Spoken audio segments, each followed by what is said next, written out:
السلام علیکم ورحمۃ اللہ۔ جی تو پیارے دوستو، آج ہم آپ کو ایک ایسا وظیفہ بتا رہے ہیں۔ اگر آپ یہ 10 محرم الحرام سے پہلے کر لیتے ہیں تو انشاءاللہ اللہ تعالیٰ آپ کو ایک ایسا خزانہ عطا فرمائے گا۔ آپ کے رشتہ دار اور آپ کے دوست آپ کے پاؤں پکڑ کر پوچھیں گے کہ یہ وظیفہ ہمیں بتا دیں۔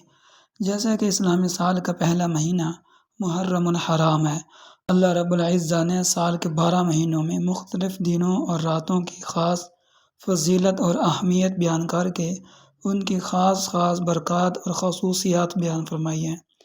قرآن حکیم میں ارشاد باری تعالیٰ ہے، ان عدت الشہور عند اللہ 12 شہرا فی کتاب اللہ یوم خلق السماوات والارض منہا اربعۃ حرم۔ اس کا ترجمہ یہ ہے کہ بے شک اللہ کے نزدیک مہینوں کی گنتی اللہ کی کتاب میں 12 مہینے ہیں۔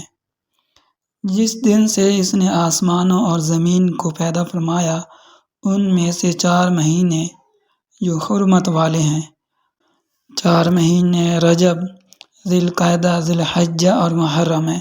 خاص مہینوں میں سے سب سے پہلا عزت والا مہینہ محرم الحرام ہے، جبکہ باقی رجب المرجب، ذی القعدہ اور ذی الحج یہ ہیں۔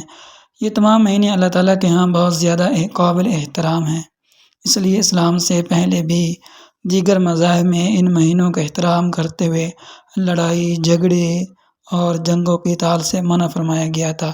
اسی بنا پر ان مہینوں میں جہاں نیکی کا اجر دگنا ہوتا ہے وہاں بدی کا بدلہ بھی دگنا ہوتا ہے۔ محرم الحرام کے تمام مہینوں پر سب سے زیادہ فضیلت یوم عاشوراء یعنی 10 محرم الحرام کے دن کو ہے۔ محرم الحرام کے 10 تاریخ کو یوم عاشوراء کہتے ہیں۔ اس دن اطاعت نبوی بجا لانے والوں کو حق تعالیٰ نے بہت بلند مقام سے نوازا ہے۔ علماء کرام فرماتے ہیں کہ عاشوراء کو عاشوراء اس لیے کہتے ہیں کہ اللہ تعالیٰ نے اس دن میں 10 نبی کرام علیہم السلام کو 10 اعزاز فرمائے۔ حضرت آدم علیہ السلام کی توبہ قبول کی گئی تھی، جو کہ اس دن 10 محرم الحرام یعنی یوم عاشوراء کا دن تھا۔ اس دن بعض بزرگان دین سے ایک وظیفہ منقول ہے جو کہ ہم آپ کو بتا دیتے ہیں کہ 10 محرم الحرام کو کوئی بھی شخص 2 رکعت نفل نماز اس طرح پڑھے کہ ہر رکعت میں سورۃ فاتحہ، پھر اس کے بعد 3 مرتبہ سورۃ اخلاص پڑھے، یعنی قل هو اللہ احد اللہ الصمد لم یلد ولم یولد ولم یکن لہ کفوا احد، یہ سورۃ اخلاص ہے۔ سورۃ فاتحہ کے بعد آپ نے 3 مرتبہ پڑھنی ہے اور نماز سے فارغ ہونے کے بعد یہ دعا مانگنی ہے جو کہ ہم آپ کو لکھ کر دے رہے ہیں۔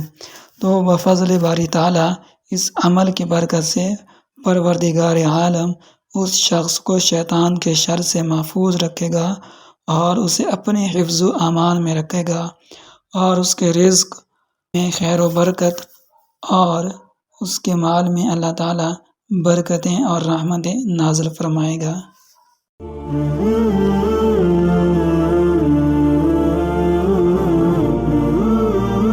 اشرفی اسلامک انسٹیٹیوٹ